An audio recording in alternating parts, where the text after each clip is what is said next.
You are getting ready to watch more of the Nutnfancy Project, the original gear adventure channel since 2008. We are well into year 5, and yes, you're looking at a sea of blue there.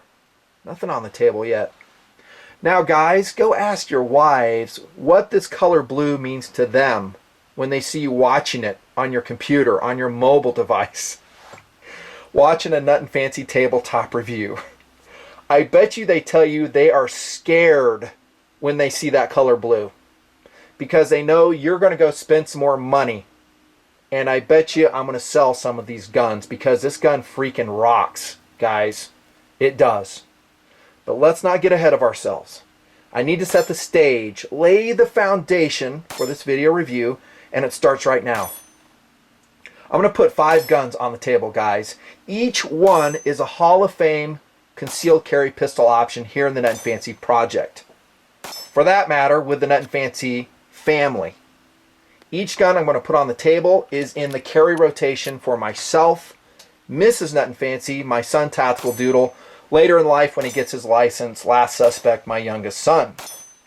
These guns have seen a lot of use over the years, and they are carried every single day. They are working pistols for the Nutnfancy clan. We're going to go way back to the 1990s when this gun entered rotation with the Nutnfancy family. A true Hall of Famer. Glock 26. For that matter, Glock 27. Both simply outstanding.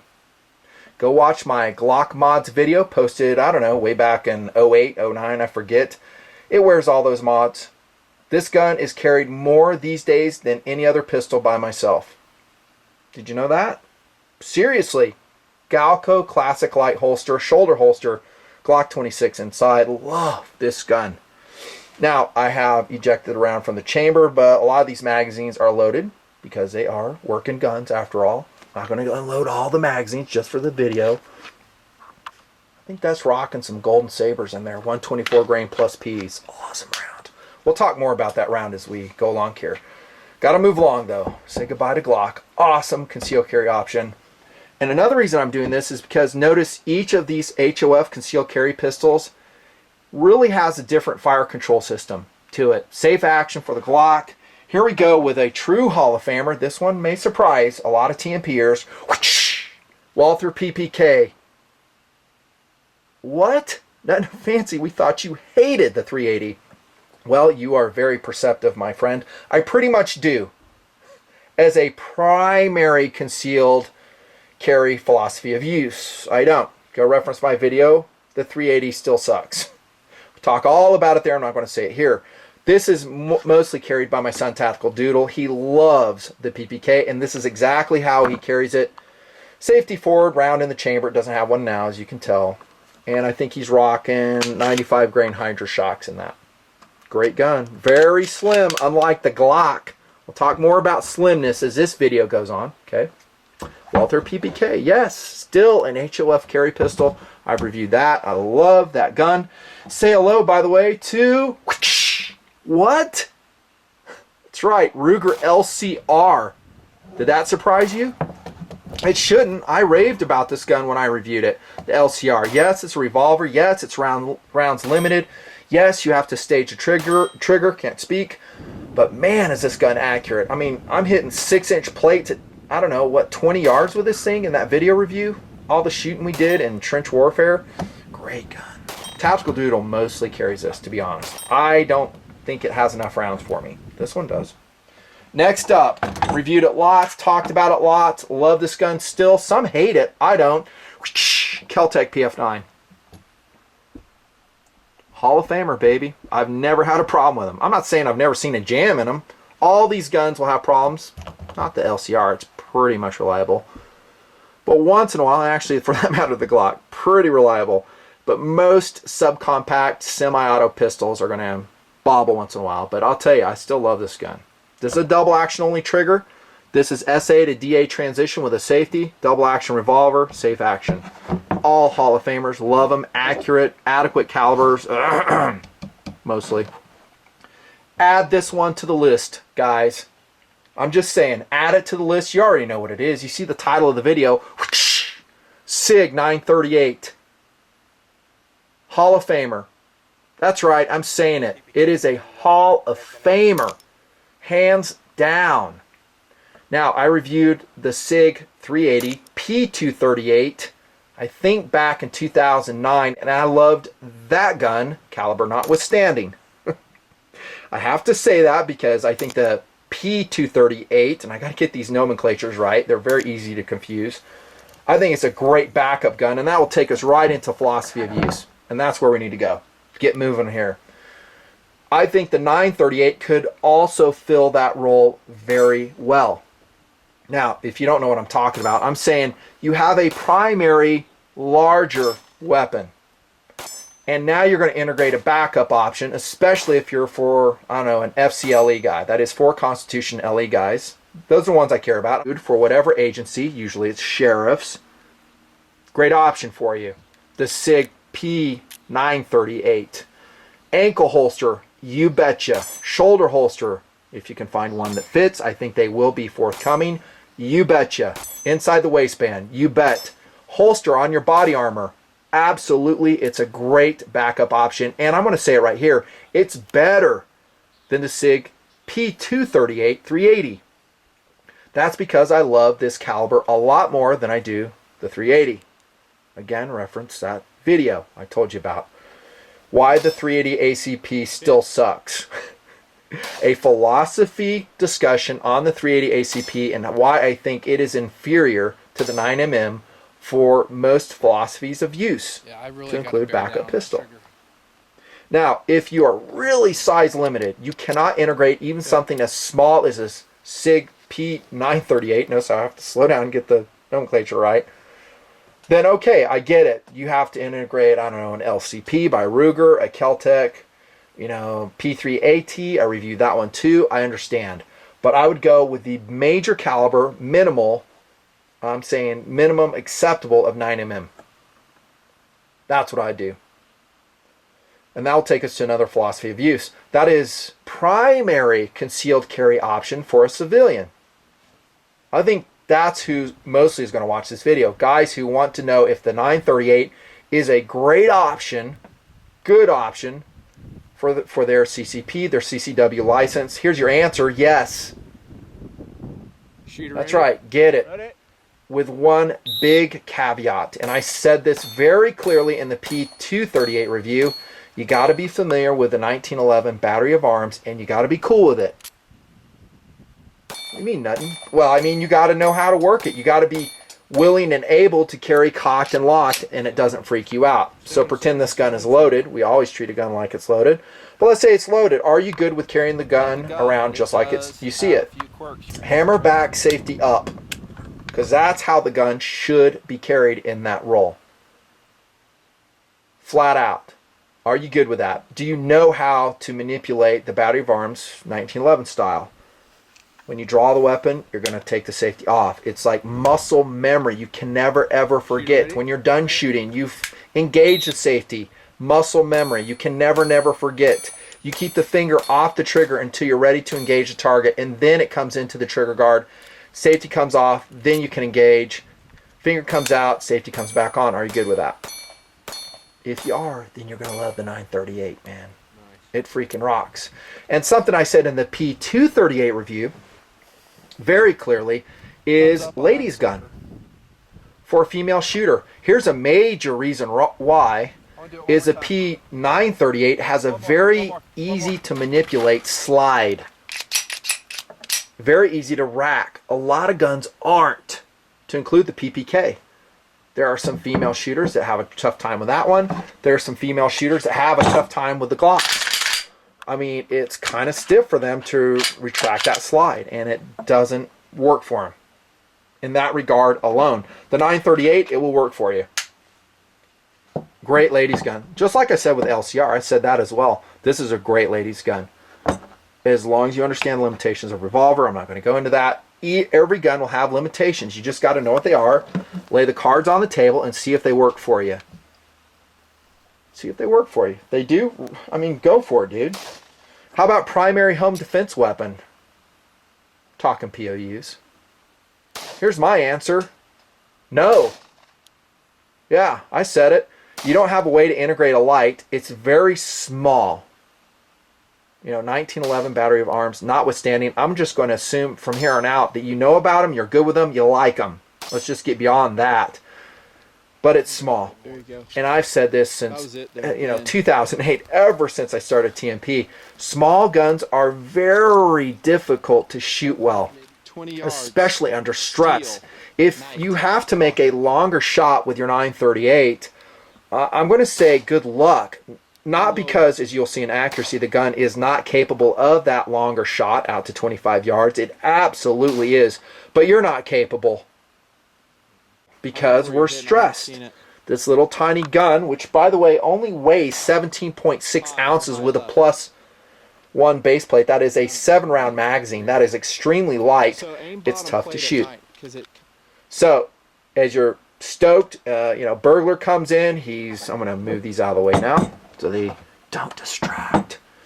You know, burglar comes in. You're freaking out a little bit. You're stressed. Are you going to be able to put rounds on target with a little tiny 938?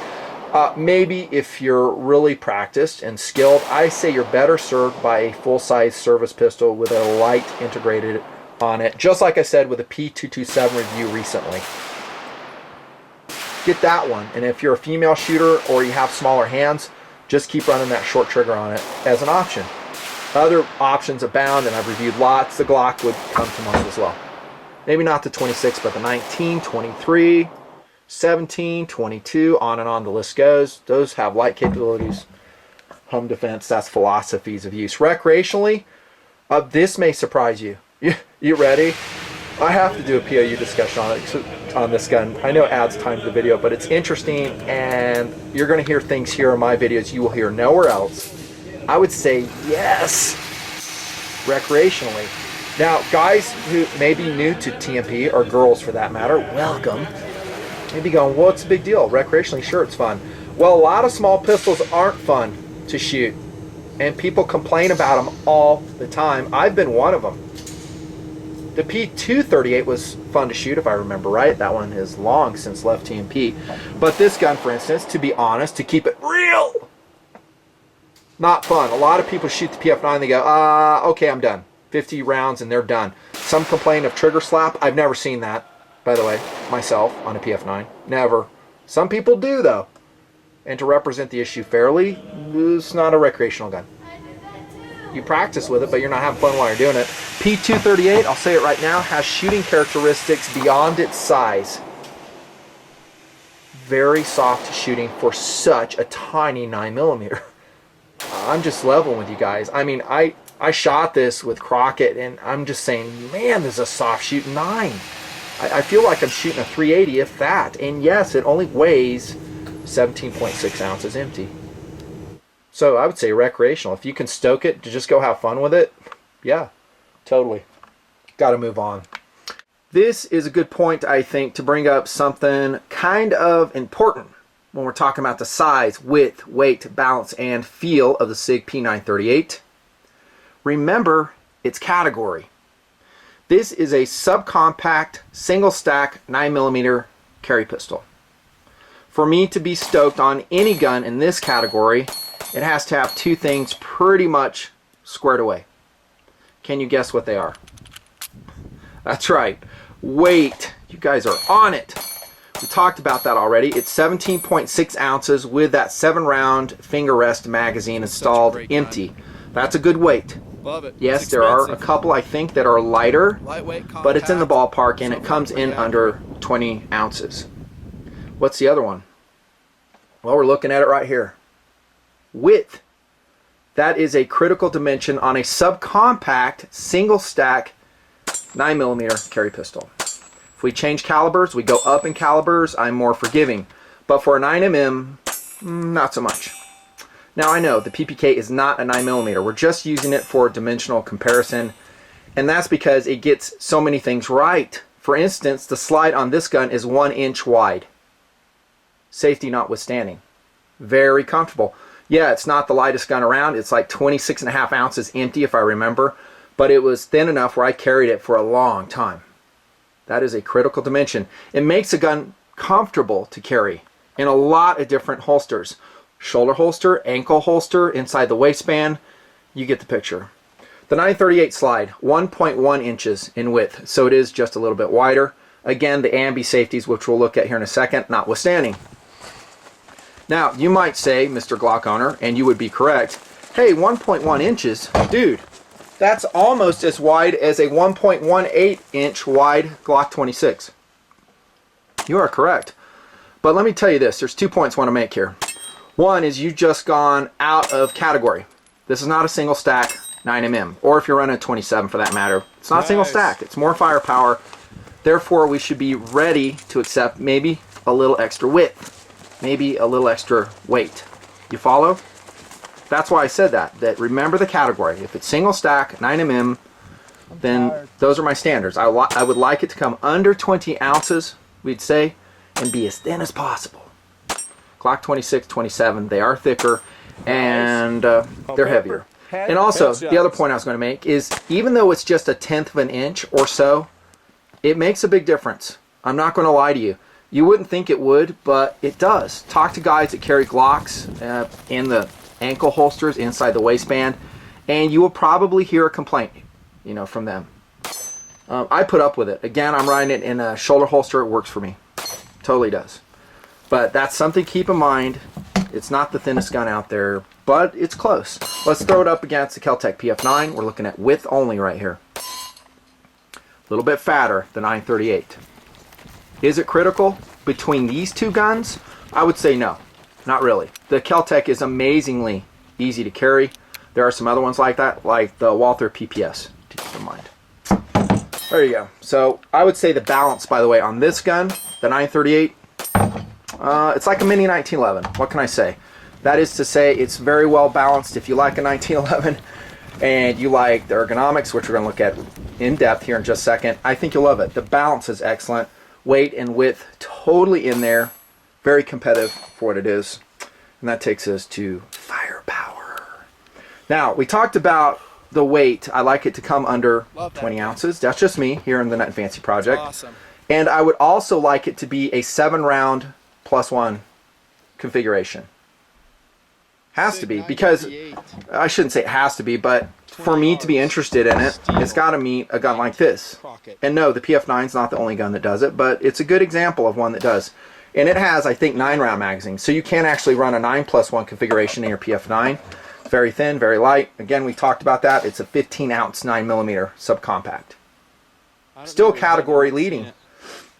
I am happy to report, however, the 938 meets its firepower standards with this magazine. That is the finger rest 7-round magazine, and here's a look-see of it. So aim bottom plate at night, because it kind of throws you right there. 6 rounds are also coming with the guns. Take your pick. Which one do you like best, Nutton? This one, hands down. I get an extra round, and it's very ergonomic to shoot with, and I don't think this particular magazine with its finger rest adds that much dimension to the gun. It's not made of sticky rubber. It's kind of a harder, I don't know, a polymer on the base pad there. And I would just run the 7. So if you buy 938 and you're buying magazines, I would buy only 7-rounders if I were you. And then it meets what is currently category standards, 7+1.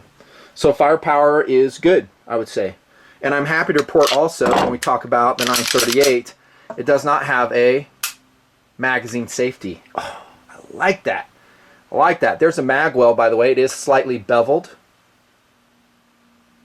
Very cool. And one thing I really like about this version of the gun is that it does come with 2 magazines. If you watched my Gunny's store review there in July 2013, we talked about that in depth. And these are the 2 magazines that came with this gun. Here comes the box right now for your reference. No. Price is $6.99. That's in the ballpark. You might find it for more. You might find it for less. I don't know where you live.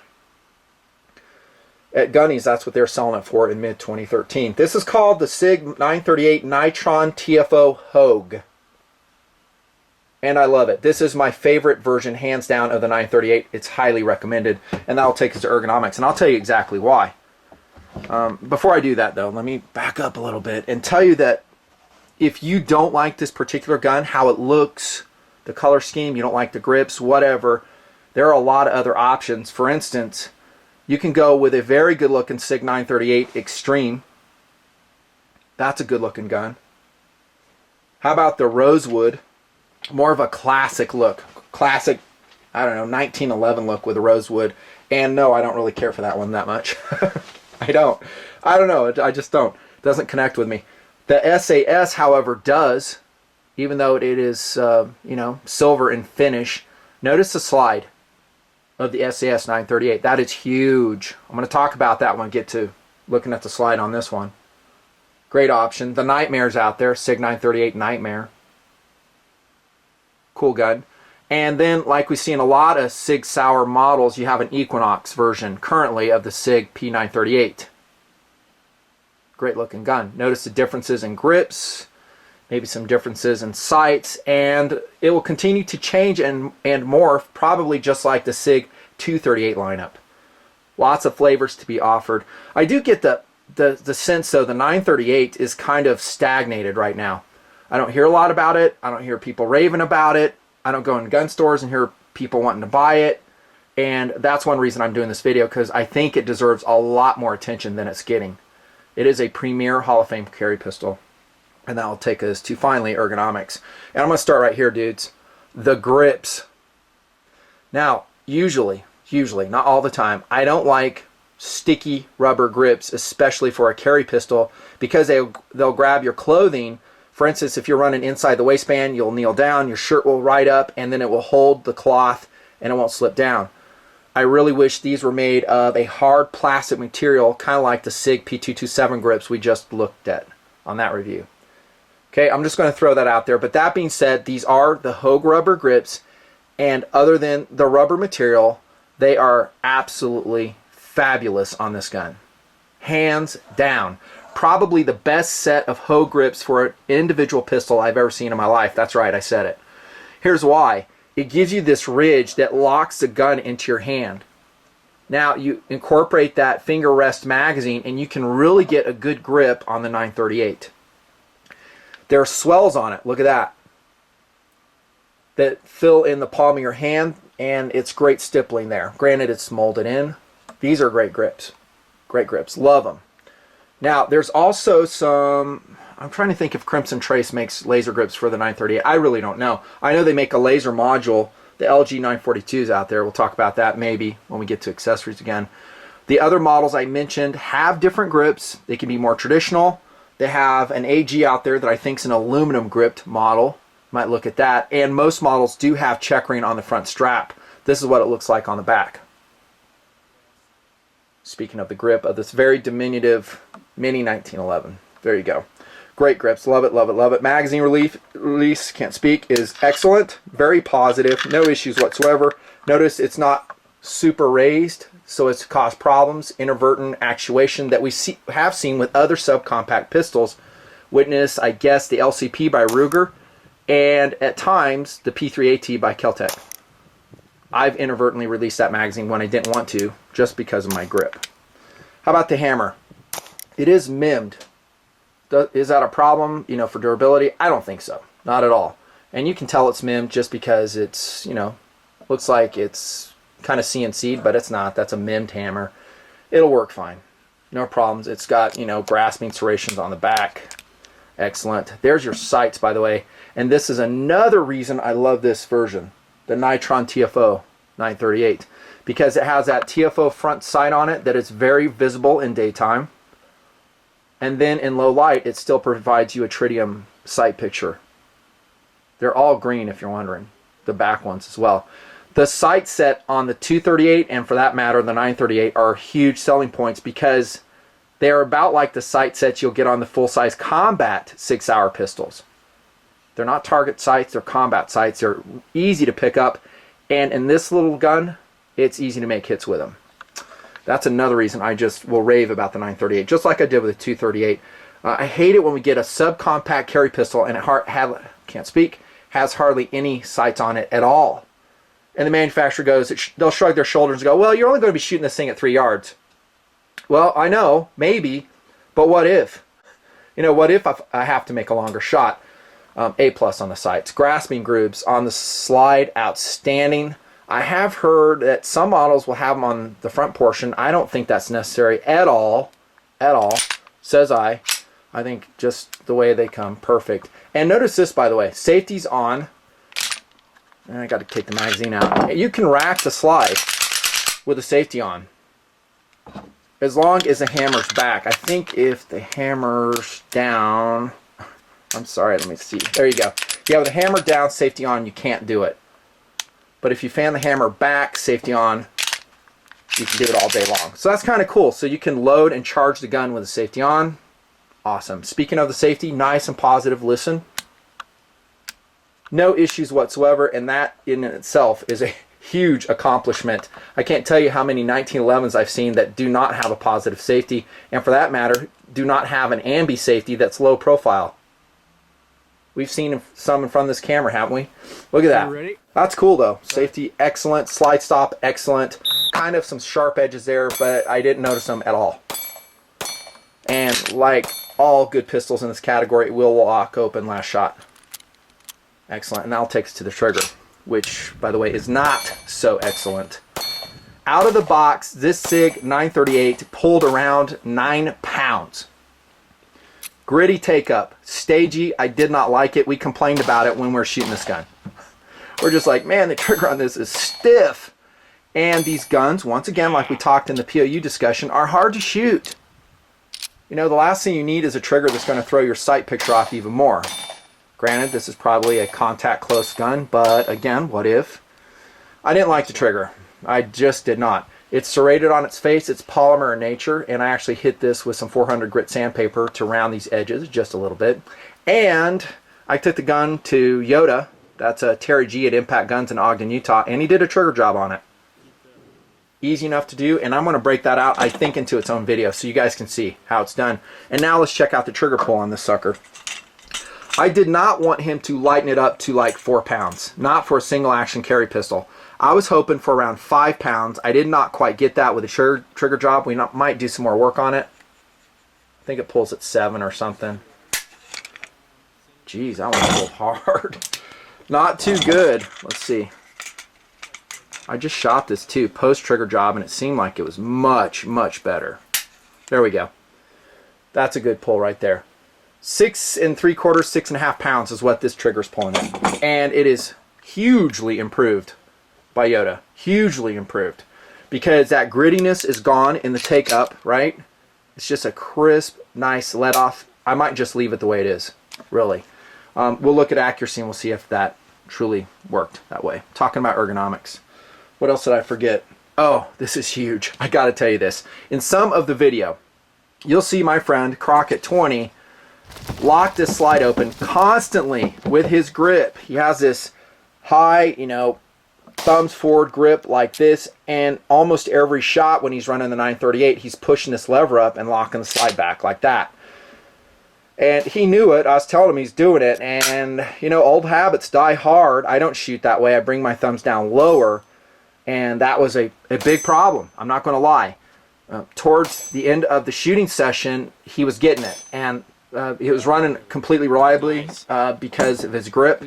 But be aware of that. Watch these little pistols. If you have a very high grip where you're really in these fire controls, you're going to have issues.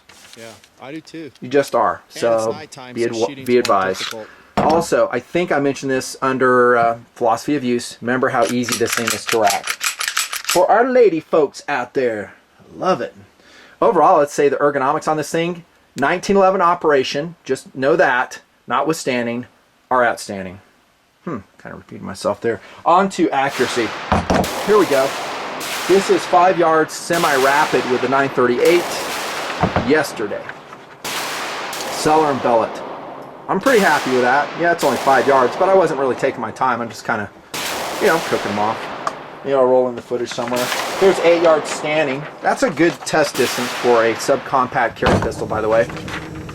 8 yards standing. By the way, when you put this in, it almost, you might think, hey man, this front base pad, like a lot of other guys, will go like that, a la H&K style. No, it goes like that. So this extension to the aft of the gun. There you go, 8 yards, 115 FMJ, like that.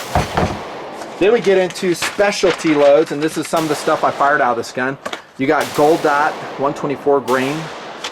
HP, that's expensive ammo. 115 JHP, Fiocchi. Love all the rounds here. These are my favorite. Gold dots are awesome. Got gold dots twice. And then I ran some plus Ps. 124 grain golden sabers. Love that round. It jammed one time with this stuff. I was shooting it, I don't know, too much slide velocity. It just failed to chamber in the next round. After that, I shot about another box and it was fine. Go figure. And then Federal Premium, 124 grain HST. So let's see how they printed. First up, 7 yards standing. I shot mostly from this position. This is this month, Golden Saber. There's that one failure to go into battery. I wrote that down so I don't forget in the tabletop. 115 grain JHP. This is with, I think, pre-trigger job. I was shooting this gun. So post-trigger job is a little bit easier to get high accuracy with, if I remember. Group there. There's your spear gold dots. Man, I love that round. Such a big, nasty, wide open defensive cavity. What a crank. 115 grain S&B F&J. That's a great group. Look at that. Out of a little tiny pistol like that, standing at 7 yards. Yeah, you try it. It's tough. Very tough. Here we go. This is yesterday. This is post-trigger job. Look at this group with a freaking Golden Saber. 7 yards standing. You'll see the video somewhere in this video. Dang, son. Oh, I love it. Point of aim is right here. There's 124 shot high in this gun, and most everything shot left. I need to drift the sight to the right a little bit for my eyes. A lot of users, by the way, report that it does shoot to the left a little bit. Just be advised. Next group was not that impressive. I'm aiming at this magic marker black circle here. Gold dot group, pretty good. I was really stoked, and then I slung one, although I did hit the mark there. Cool. Gold dot group. I'm a little bit disappointed, to be honest with you, on that. I was hoping to get it, really tight group. The Golden Sabers out of this particular 938 shot the best. Look at that. Center mass group. Good job, man. I love that gun. There's another one right there. Bang! One more target. Actually, I think I got two more. I got a 25 yard. Just show you. Well, just this one, I guess. Here we go. This is 25 yards with a freaking essentially a pocket pistol. 938. I'm happy with that. That's shooting S&B FMJ, so it's not a defensive load, but I mean, dang, I'll take it. That's pretty much headshot capable. Let me tell you this, and I've said it before, that's really hard to shoot that way at 25 yards. You're going to have to rest, and you are going to have, the marksmanship fundamentals down. Big time. A little tiny pistol that's 17.6 ounces empty is going to magnify any deviation you have from marksmanship fundamentals. Overall though, accuracy out of the 938, I will say excellent, if not outstanding. You will need to practice with it, and I recommend dry firing as well. Field strip and maintenance. I'm not going to do it here. It's very 1911-ish, as you can imagine. Here's your manual. It does discuss it in there. It's an okay discussion. You'll be able to get through it. And I'm going to post a separate video on the trigger job. That's the plan, at least for now, on the 938, and you'll see Terry G tear it down. You can check that out if you want. That'll reduce a little bit of time here. That takes us to accessories. One of the things you get with the 938, at least in this version, I'm not sure about others, is a little polymer holster. It's cool. I mean, it's fine. There is an issue I have with it. Actually, two. One is the retention on this thing is, dang, really tight. I mean, there we go. Maybe it's going to loosen up with use, and no, I didn't run it. I'm not making that up. That is really tough. Dude.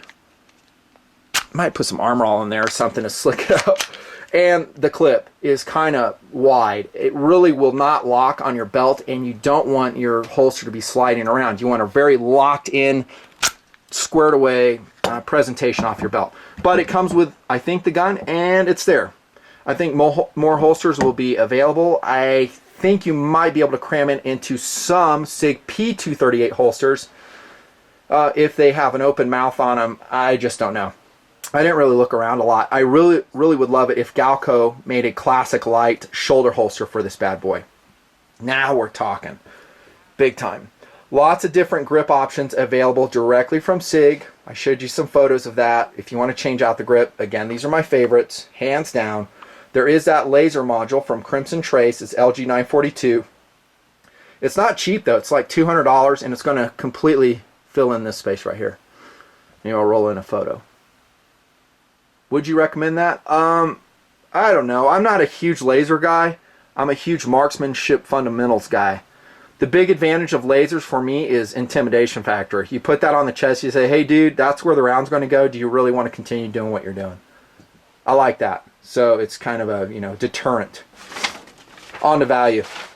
Well, you saw the price tag on this. It's not cheap. You know, other than the P250 series, what Sig is. You know, that's the price to play on the playground, I guess, if you're talking Sig.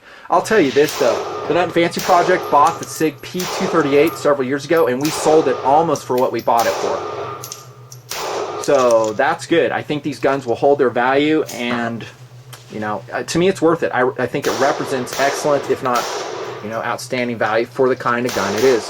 There's a lot of other great options out there. You know I'm enthusiastic about several of them.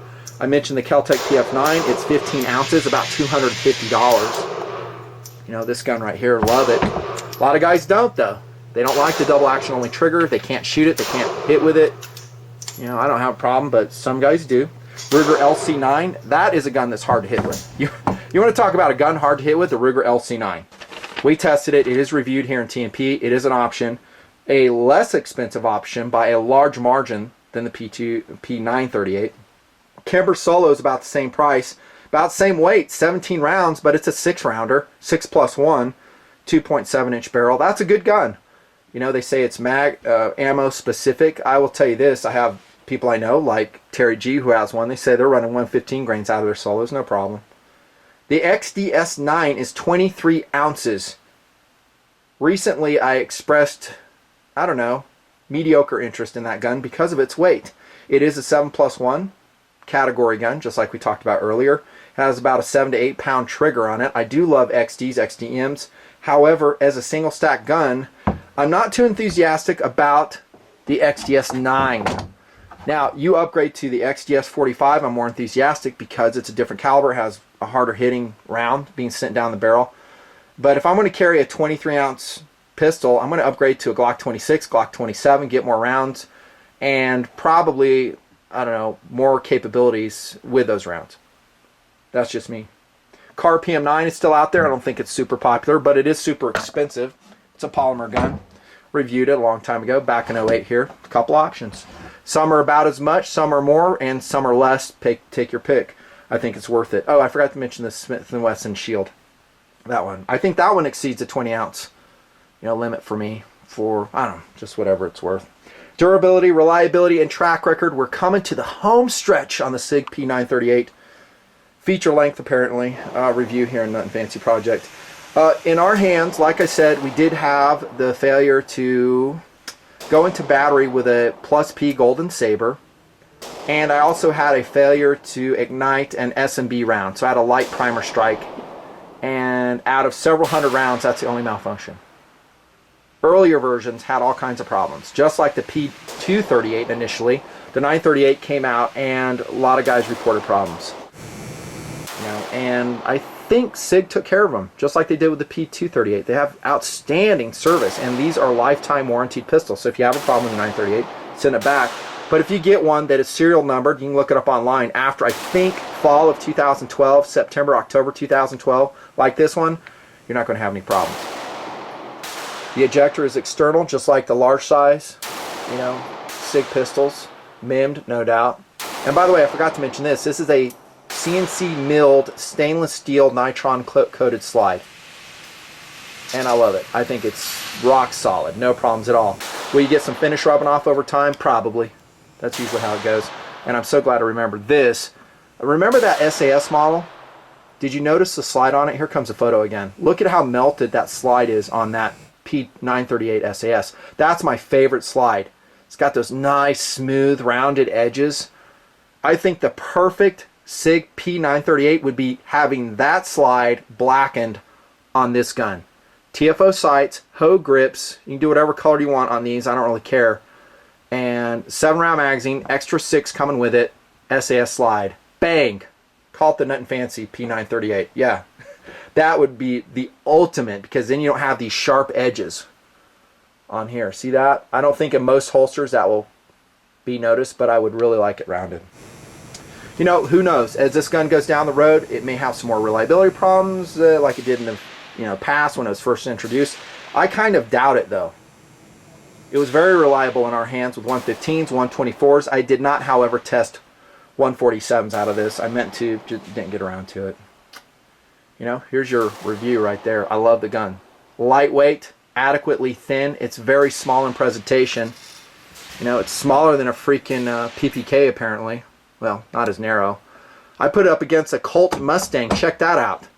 It's about the size of a 380 Colt Mustang, the Sig P938, and it hits a lot harder.